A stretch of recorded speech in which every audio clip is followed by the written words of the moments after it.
Story edition. That's right, you heard it here first. Trevor Story. That's all we're talking about. We're gonna talk about some other things, but that's the most important thing. I don't even. That's my intro. I don't need to build it. Spencer, how are you? I don't even care that you're here. It's Trevor Story Day. Let's go. Oh, you don't care? Wow. Okay. I mean, I do care. I need somebody to talk about it with. That's true. Dude, it's baseball season. Last time we podcasted, it wasn't baseball season. The lockout was still going.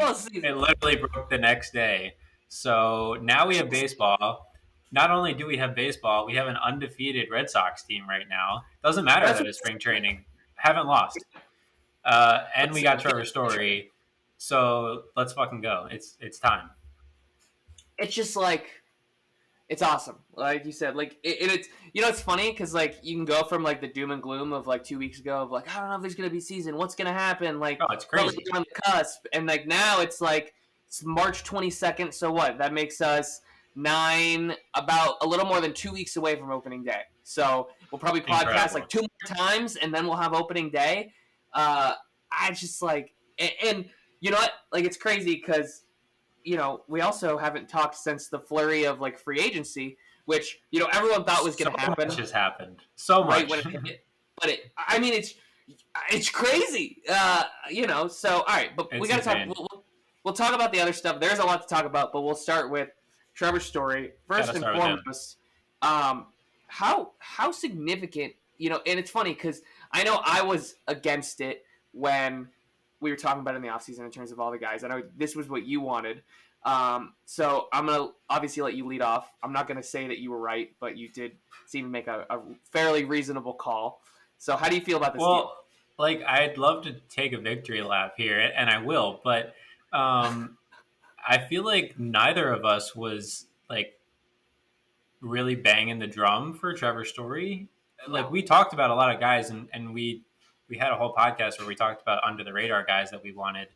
And I think we both kind of were like, well, Trevor Story would be cool, but we don't think that's realistic. He's probably going to the Yankees.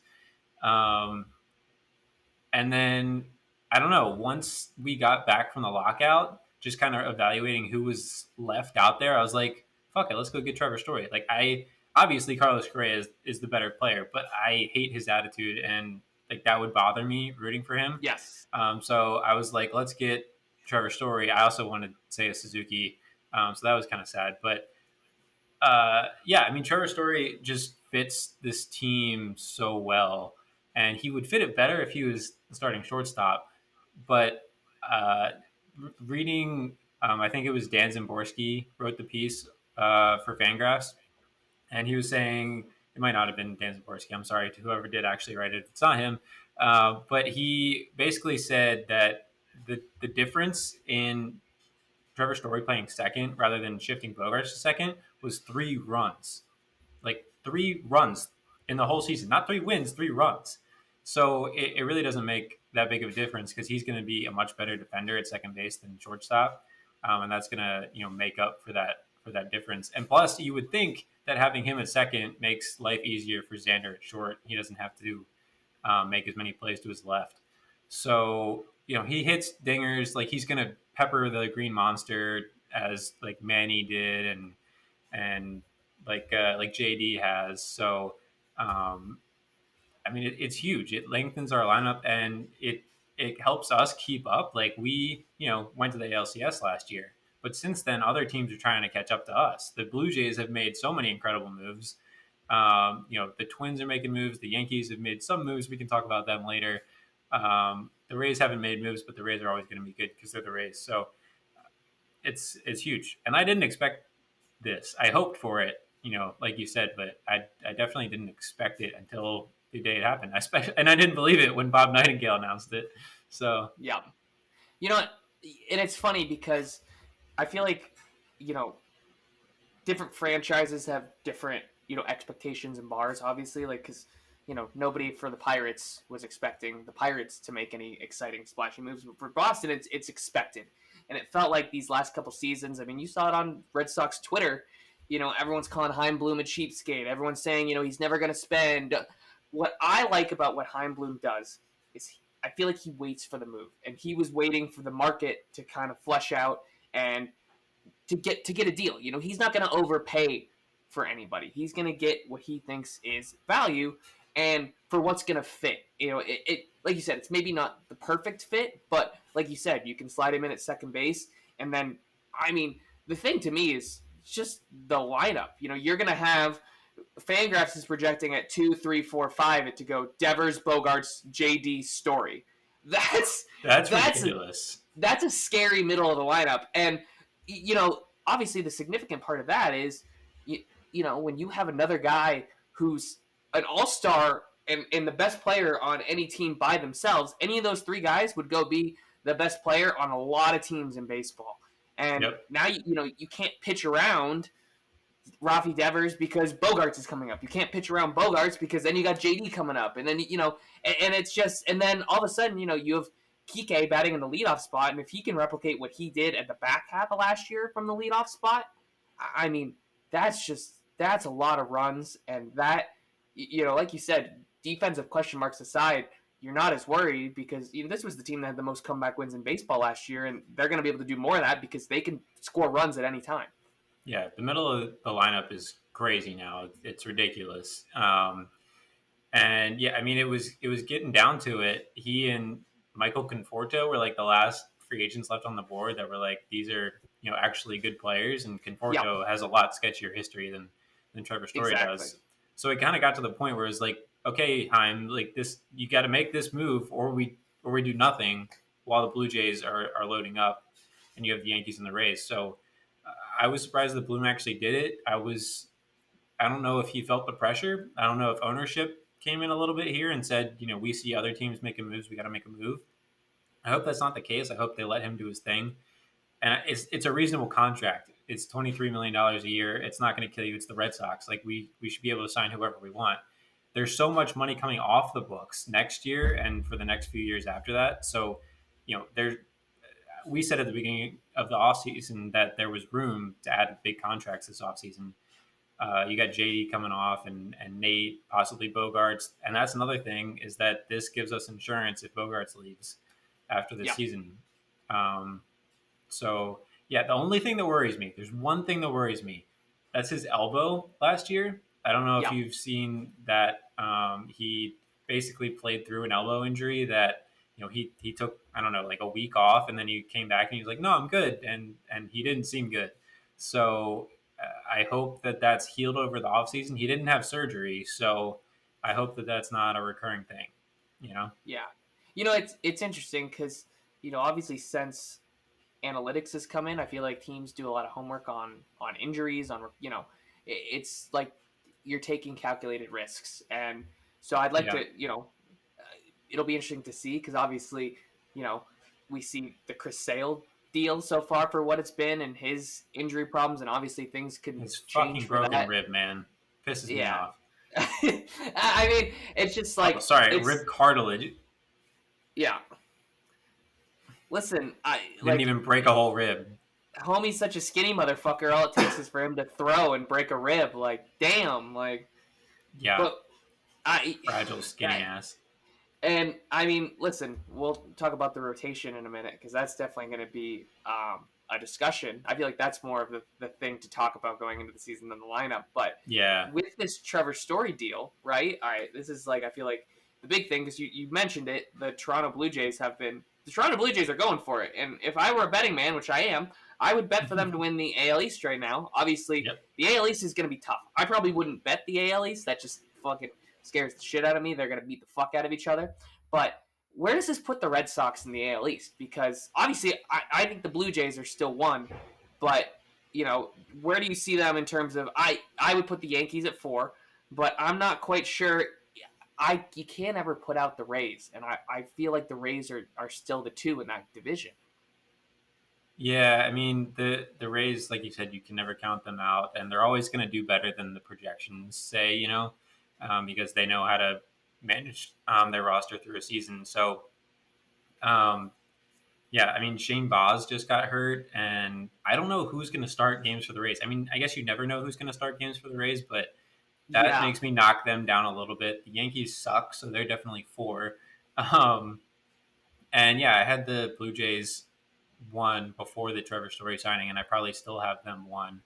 Matt Chapman is huge for them. I mean, he's an elite defender, and he's had some ups and downs with the bat, kind of like Trevor Story, honestly. But he's a way better defender than Story is, and so that automatically adds value there. Plus, they have shored up other areas of their team. They signed Kevin Gausman, and they added Barrios at the deadline last year. Their bullpen is still a question mark for me. I remember that they did sign bullpen guys before the lockout. I don't remember who they are at this point, but I know they did sign bullpen guys. So, they're I got you. I got you covered right here. Okay. Yeah, they signed Yimi Garcia. That's the one signing that was pre-lockout, and then they signed Andrew Vasquez after. Yep, that was it. Huh. Okay, never mind. I'm not as confident in that bullpen. Yeah, Jordan Romano is your closer right now. So I guess that's kind of where I still question kind of what the Blue Jays are. Their rotation is a lot more solid at this point than ours is, I would say, at this point. So yes, that's where they have the edge. And I think overall their lineup's probably deeper, but they did lose Semien. So, you kind of forget that they lost Semien when they added Chapman, and it's been a while since Semien left. But also, he was unbelievable. I mean, he had one of the greatest power years for a second baseman ever. Yeah, Matt Chapman would be hard-pressed to replicate that kind of season. Yeah. So, I mean, listen, I do appreciate, the Blue Jays understand. They went and got guys like George Springer before, but they have this young core, and they're putting guys around it. They understand this is their window. And again, in the AL East, you can't afford to just, hope that you're good enough. Even in an expanded postseason, you need to go and get guys. It's not like the AL Central where, you can kind of put together a little bit above average team and probably finish second in the division. I mean, imagine being in AL Central. It'd be great.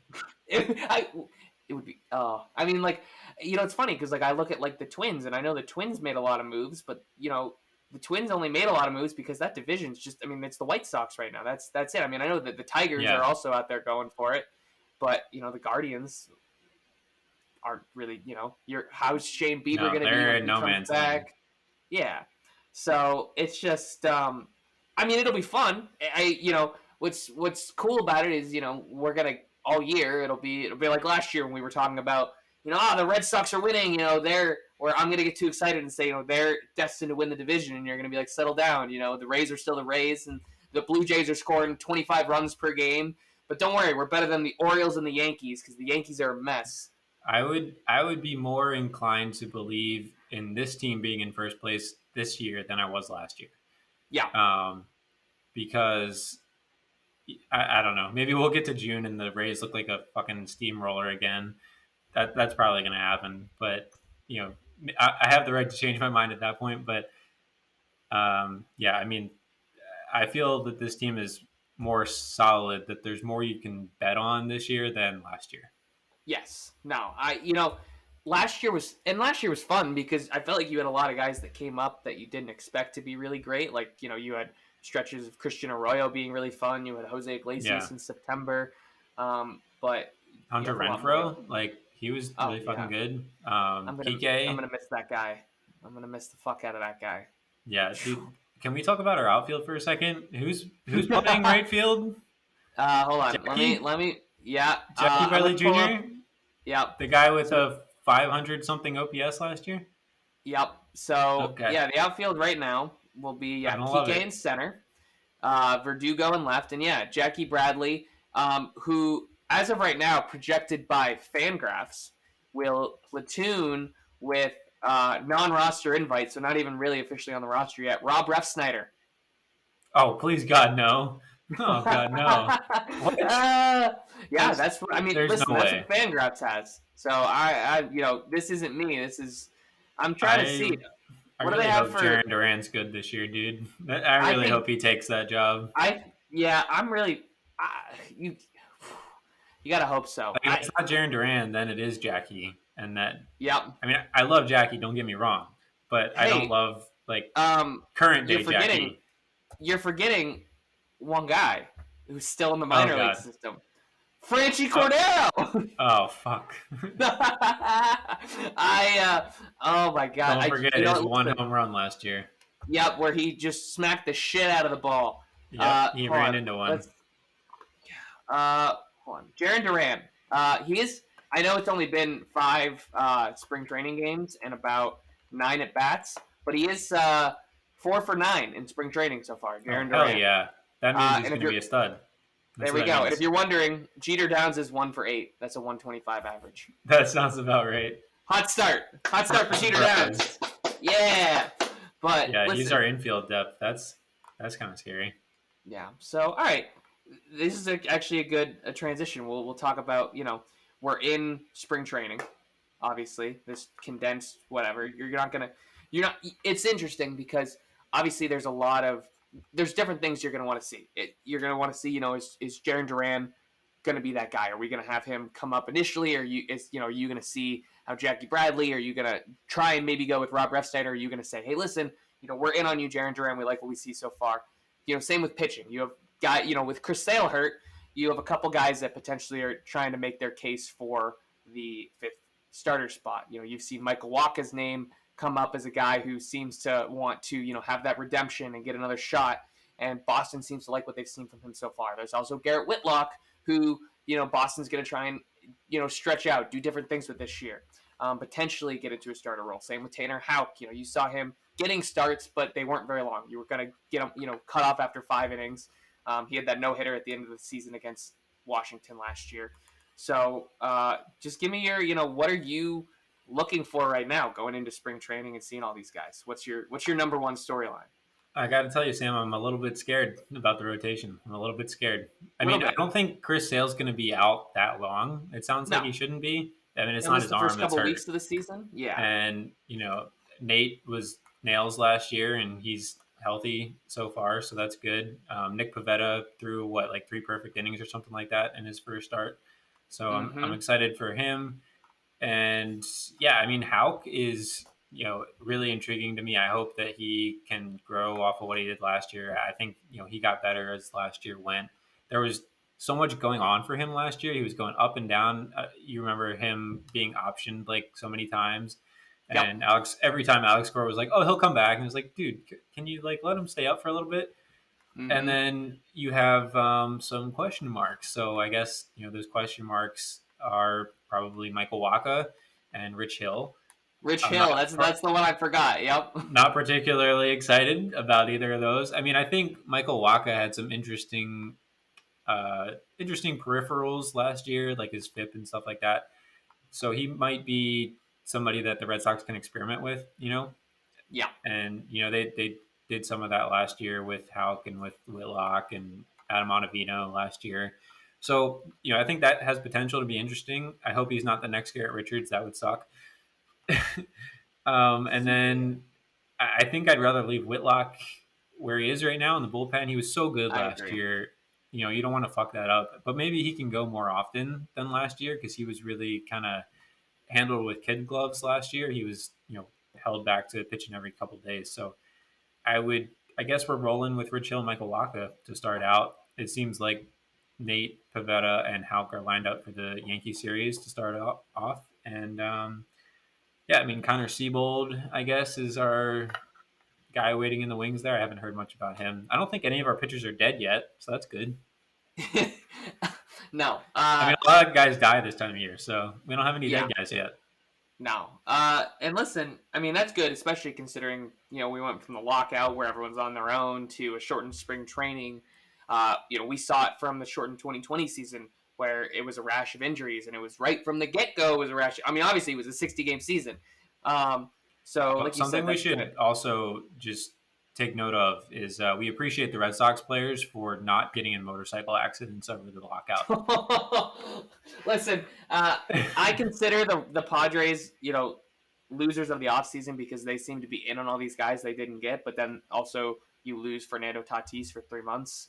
Lots of L's. Yeah, no, not Luke Voigt, so that's cool. Remember when he was the home run king of a shortened season? Yeah, that meant something, right? Yeah, I mean, the Yankees appreciated it so much that they put him in the lineup so much last year. Yeah, that's what happened, right? Everyone, they were really sad when they let him go. Luke Voigt, everyone's really sad. Yeah, it was tough. Listen, I'd love to see anyone leave the Yankees and be good, but Oh yeah, he's gonna win NL MVP this year that's for it. sure. Absolutely. Lock it in.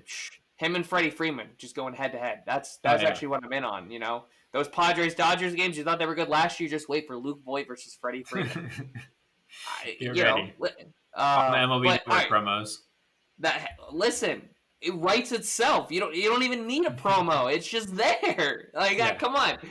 But yeah, I want to talk about Garrett Whitlock because I agree with you on the fact that I loved what they did with him last year. I love the whole idea of is we don't have to have guys be a starter or reliever. We can have some guys be in between, and that's what he was. You need him. And Your it was starter gets so taught. helpful. It was like you said, yeah. Your starter gets chased. You don't have to worry about telling your starter, hey, we need you to get another inning out of this. We're gonna pull you before it gets too bad because Garrett Whitlock's gonna come in. He's gonna shut it down and he's gonna keep us in the game. I mean, we're talking Yeah. about how good the offense was in terms of having comebacks, but having a guy like Garrett Whitlock to give you 2, 3, sometimes 4 innings in the middle of a game, that, and especially in long stretches of games where you're getting double headers or you're having long extra inning games, and you need a guy that's going to eat some innings so other guys can get rest. Like you said, if they can go and say, hey, we don't want you as a starter, we want you as the guy that all the starters are going to find in the dugout between fucking games and just fucking giving you a handshake for saving their asses. And the other relievers are going to appreciate you because they don't have to go, 6 straight nights. So, Yeah.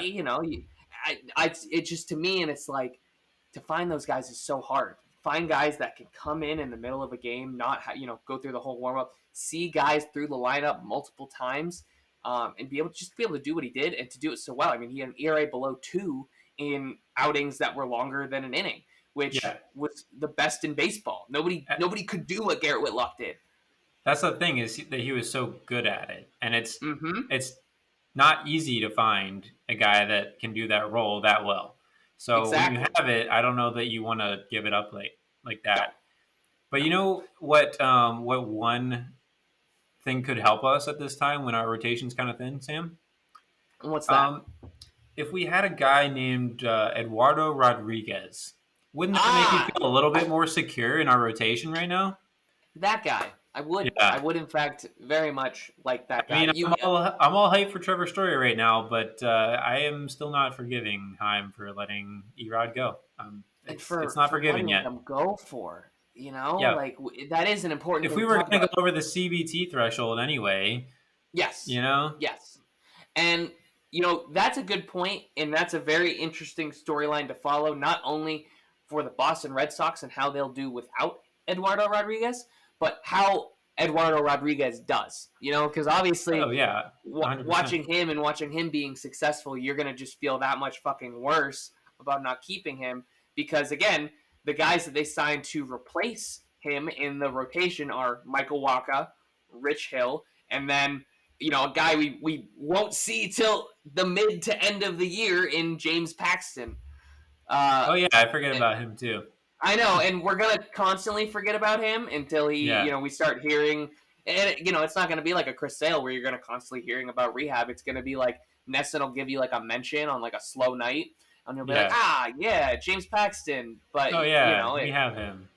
And that could be something that the Red Sox, becomes sneaky valuable come the postseason if he ends up coming out and being really productive.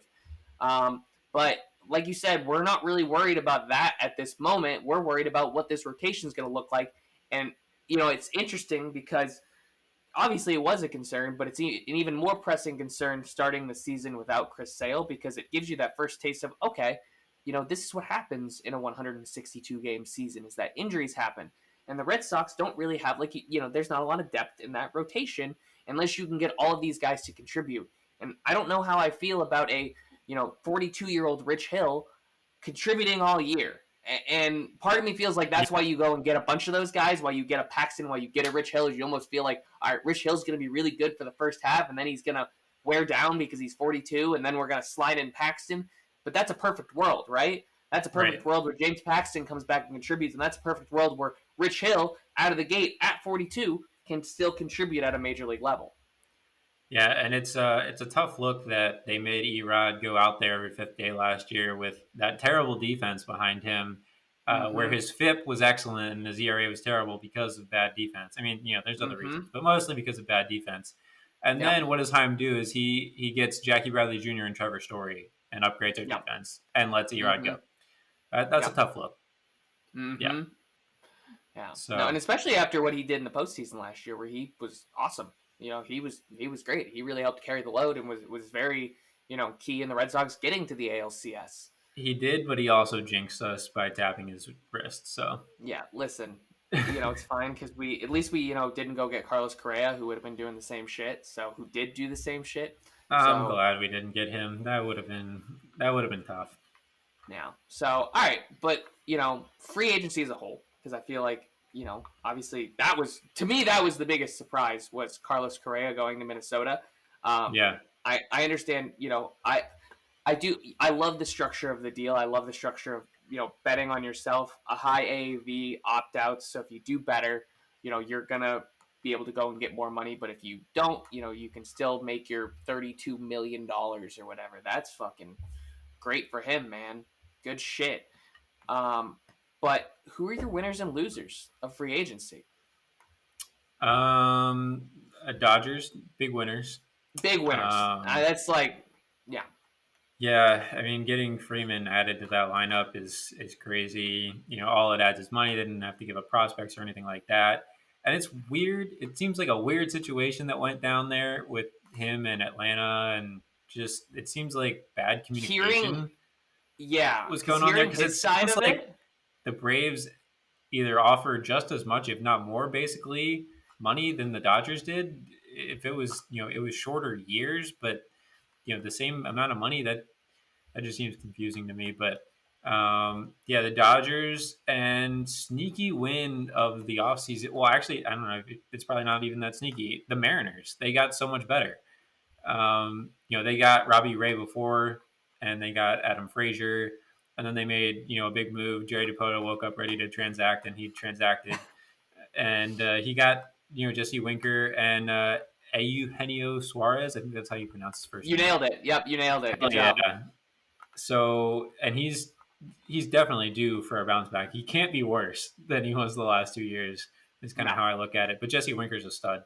So, Oh my God. they had Yeah. to get better offensively. Everybody kind of linked them to Chris Bryant. That's not the route that they took, but I think I like what they did better because it gives I. them more long term flexibility. Mm-hmm. And Which we know Jerry you loves. He know, loves long-term flexibility. yeah, exactly. And instead of locking in, a guy like Bryant at left field or something like that long term, Kelnick and Julio Rodriguez get time to come up and take those spots in the next couple of years. So yeah, big winners, Seattle Mariners. Yeah, I mean, listen, and you got to also talk about the fact that for them, you got to think Jared Kelnick comes up and does better than his start. He finished so Oh, he strong totally will. after He totally was will. being non-existent. Abraham Toro looked like a man possessed as soon as he got to Seattle from Houston. So I'm excited to see more of what he does. Yeah, I think he's Um, going to be a good and player. so like you said, there's a couple guys that and it's interesting because there are good dudes on the Mariners that I feel like people don't talk about just because the Mariners haven't been relevant in 22 years. Yeah. So I'm it'll be exciting because when they were good last year and when they were in the running, people were showing up to that ballpark at T-Mobile. Oh yeah, and it was it was hype last loud. year. And I mean, it gave me hints of Toronto back in 15 when they went and got Tulo and David Price and everyone was all excited. Obviously, That's a that good team, point. met the hype a little bit more. But this is the city that wants a good baseball team, man. I mean, they lost their basketball team, their football team's And their now football team sucks terrible. now.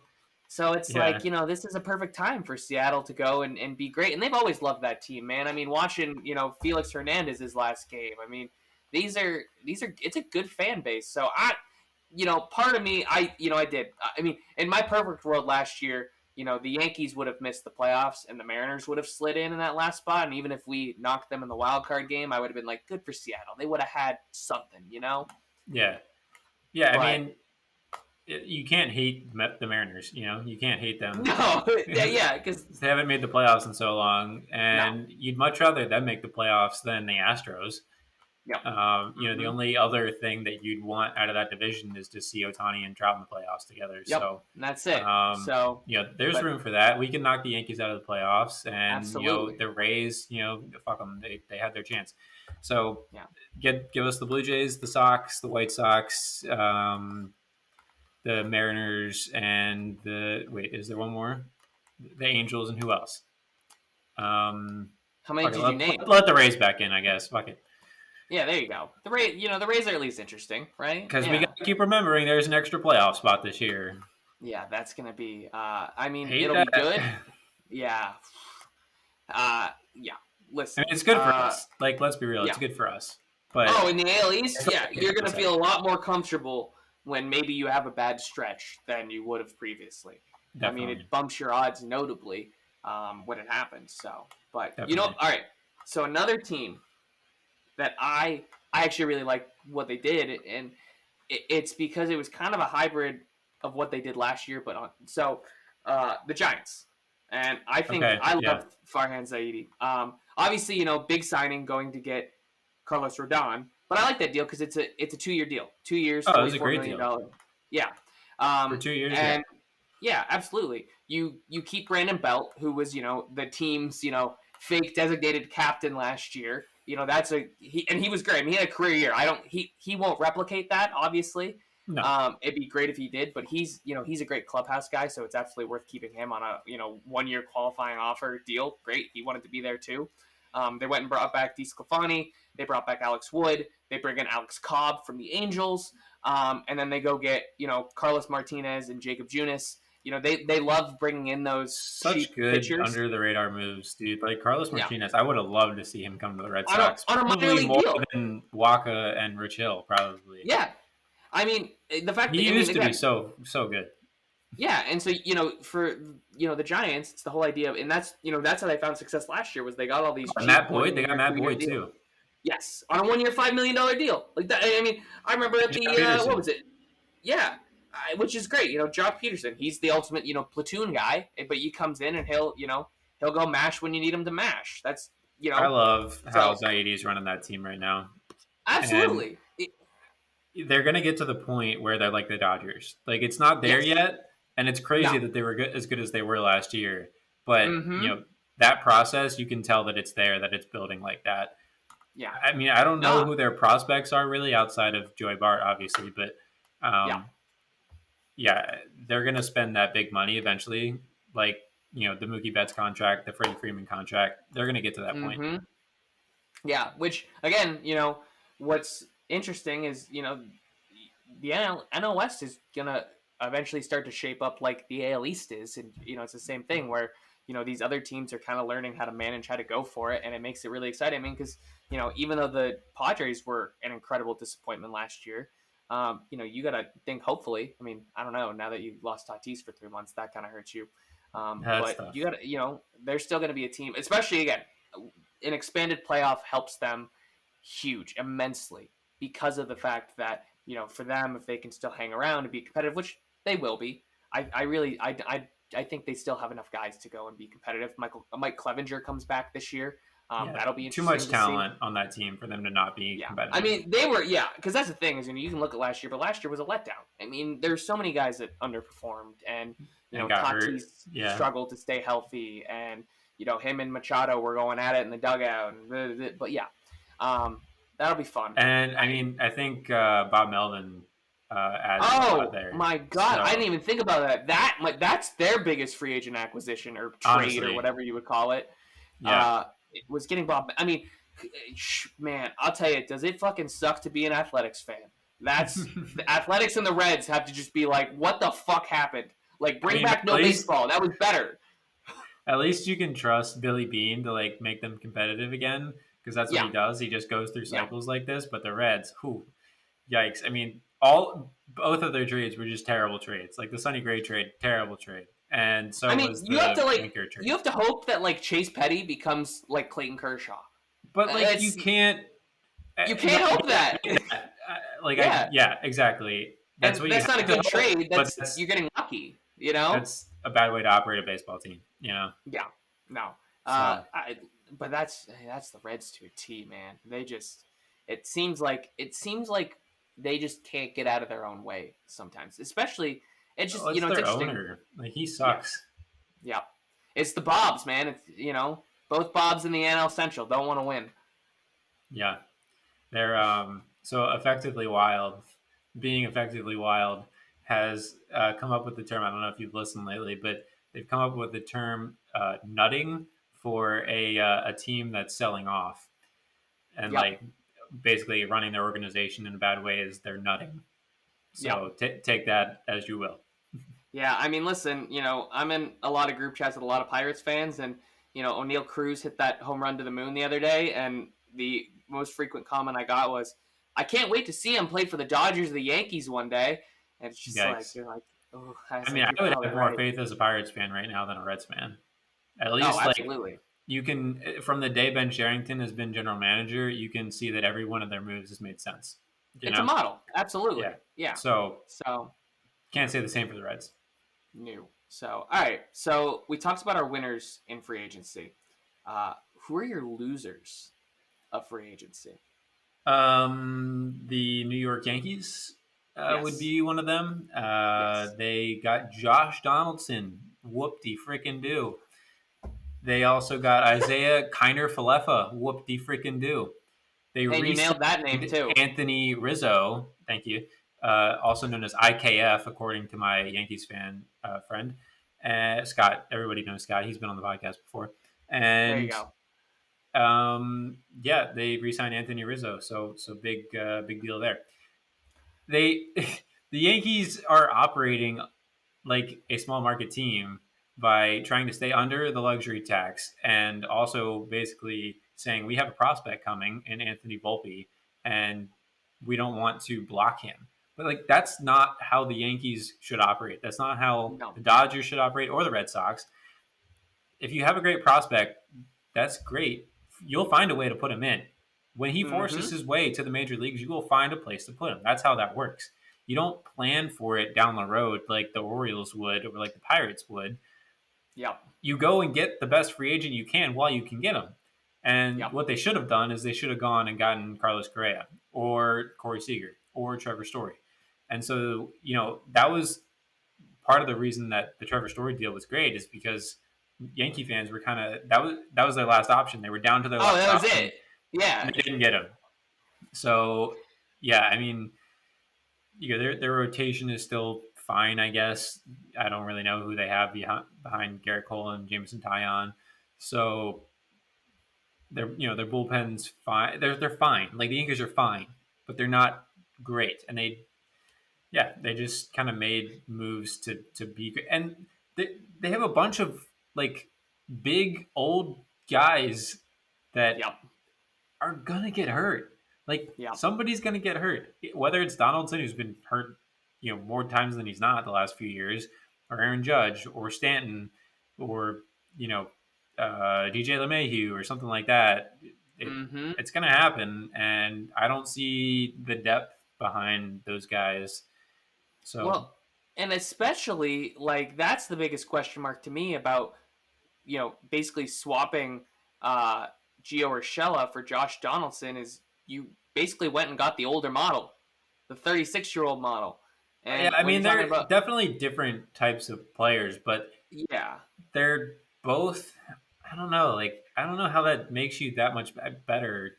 I mean, Kiner Falefa is definitely a great shortstop, like defensively, yes, but defensively he's great, um, but then you yeah. have to move. How do you play all these guys at the same time? You know what I'm saying? So yeah, Because Gleyber Torres so has to play somewhere, right? yeah. So all right, so the Yankees. This is again. So Fangraphs projected starting lineups. Okay, They have Rizzo leading off at first bold. base. Aaron Judge, second, Yeah. right field. Joey Gallo, left, third. Giancarlo Stanton at the DH. Josh Donaldson, third base. Glaber at second. Aaron Hicks in center. Kiner Falefa at short. And then Ben, I'm going to say this wrong, Rordvet. However, I No just know he clue. lifts a lot of weights. No idea. Yeah, he's He's jacked. jacked. Absolutely. I mean, they switched the the fat strikeout model for the young buff model. Yeah. Uh, so, but So I, there's a name missing from that lineup. His name is DJ LeMahieu. yeah. So Is right he now is they he have him. playing? So they have him off on the bench right now. So Wouldn't you that's rather play him over Glaber Glaber? Yeah. after the year that Or Glaber had Josh last year. Donaldson too, probably. I don't know. And I LeMahieu guess wasn't the that good thought last year, is, but that you like it's a rotation, right? Like LeMahieu yeah. can really play first, second, third. Dude, imagine still playing Brett Gardner. I mean, I love all of like Twitter being like, when are the Yankees gonna re-sign Brett Gardner? Like, when's he coming back? Like, let's do Yeah. it. But listen, they did bring back So Tim is Castro after his brief stay with the Boston Red Sox, so maybe he Rip. That becomes was like that was tough to see him go. He's a Red Sox legend, but so Red Sox for life. Never forget. Is Aaron Hicks healthy now? Is that a thing? Well, allegedly, according to Fangraphs and the Okay. internet, saying that he's projected in the lineup. But like you said, But that's like why I don't believe that he's starting in center field. Like he's so fragile. Like it's gonna be yeah, Brett Gardner, right? It's got to be. like look, they're just waiting until Aaron Hicks gets hurt, and then they'll bring him back. Yeah. Because let's see. I want you to give me a guess. All right. Over under in the last 3 seasons. Aaron Hicks over under 150 games. Last 3 seasons. Yeah, Under. that is correct. 145. Yeah, because he didn't play at all last year, and I don't. Did 32 he play in games. 2020? Wait, he He played played 32 games last year? Yep, played 32 games. No Hit 194. way. What? So that's why you probably forget about him. Yeah, definitely Mm-hmm. why. Yeah. 54 games in Wow. 2020. So he played most of 2020. Huh. But he's Interesting. 30. He's going to be 32 this year. Yeah, So I don't want to also bet a on guy that. that's not getting. Yeah. So I mean, that's another thing that the Yankees still haven't gotten past is they seem to like hold on to these guys when they're out of their prime and aging, and it made sense when it was like your core and it was like the fan base loved the Posadas and the Jeters and all those guys, but it's like what the fuck do you keep, like you said, It's you're the just such a Yankees. it's such a weird combination of like very little athleticism, and just like Yeah. big guys that are gonna wear down because that's what they do. Like they got Hmm. lucky last year that Stanton and Judge didn't get hurt. Like that was Yeah. lucky. And it was the first They've time in been a hurt while that more it had often than happened. not the last few years. You know what I mean? Yeah. So I just yeah, I wouldn't want to be a Yankees fan right now. That's for sure. No. Obviously, like, and again, like the AL East is so competitive. So that's the other problem is, again, you have to compete. When you see the Blue Jays going, part of the big deal of really trying to go get Trevor Story is more just to keep him away from the Red Sox too, because that hurts double. Exactly. Yeah, exactly. I think about I feel like a deal that we forgot about because it happened like pre-lockout is Max Scherzer to the Mets. And that's great twofold because you put him next to fucking Jacob deGrom, but also, you take him away from a division opponent. So instead of having to see him, Yeah. 5-6 times or however many times you're going to face him in a year, like he'll be pitching for you instead. So it just, things like that. I can't That's wait the whole. for the broadcast to compare Trevor Story to Isaiah Kiner-Falefa all year. It's gonna be great. Oh yeah, it's When going to be great. Falefa has like 2 home runs and Trevor Story has 30, it's gonna be great. So my favorite thing about working at MLB Network was all the Yankees fans, just because like they'll lose like 3 games and they'll be like, "This season's over! Like trade everybody! Get Aaron Judge is awful. I hate him. He's the worst."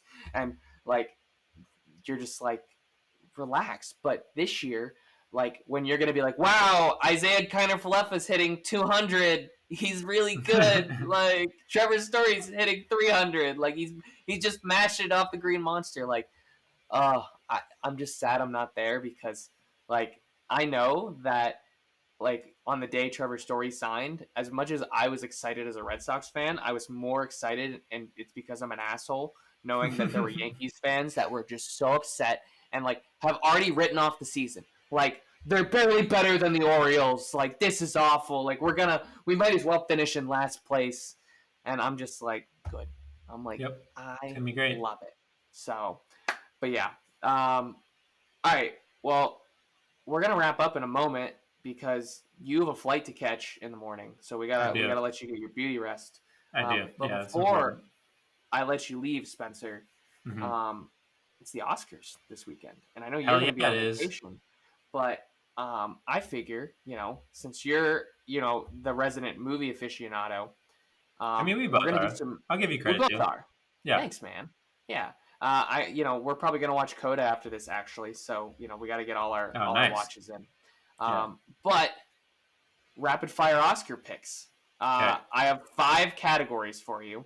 I'm Uh-huh. gonna give them off. You're gonna give me your pick. Are you good? Are you prepared for this? All right. Am I giving you person I think most likely it will win, or person I want to win? Person you want to win. I know that Okay. that's obviously different because it's the Definitely Academy, different. but I Yeah. want you because you're our critic, you're our aficionado here. Yeah. So we're gonna start off. Actually, no, we'll save the best for last. So we're gonna Okay. start off with actress in a supporting role. Oh shit! I don't know if I was ready for that one. Oh wait, hold on. No, I sent you the wrong list. Hold on. No. That's fine. I can do it. Oh, all right, cool. Um, Ariana DeBose. I don't know if that's how you spell her last or say her last name, but she was in West Side Story, so she was Nice. really good in that. Yeah. All right, I realized I wrote down a different list than when I texted you, so I That's okay. apologize, but I do have the list right here. Here we go. Okay. Best cinematography. Dune. Dune. I like that pick. I love it. Actress in a leading role. Shit. Nicole Kidman. There we go. Also, great choice. Being the Ricardos was so good. Great Everyone movie. should go watch that. Yeah. Absolutely. It's on Amazon Prime. Everyone has Amazon Prime. Go fucking watch everybody has that. Go watch it. Yeah. All right. Actor in a leading role.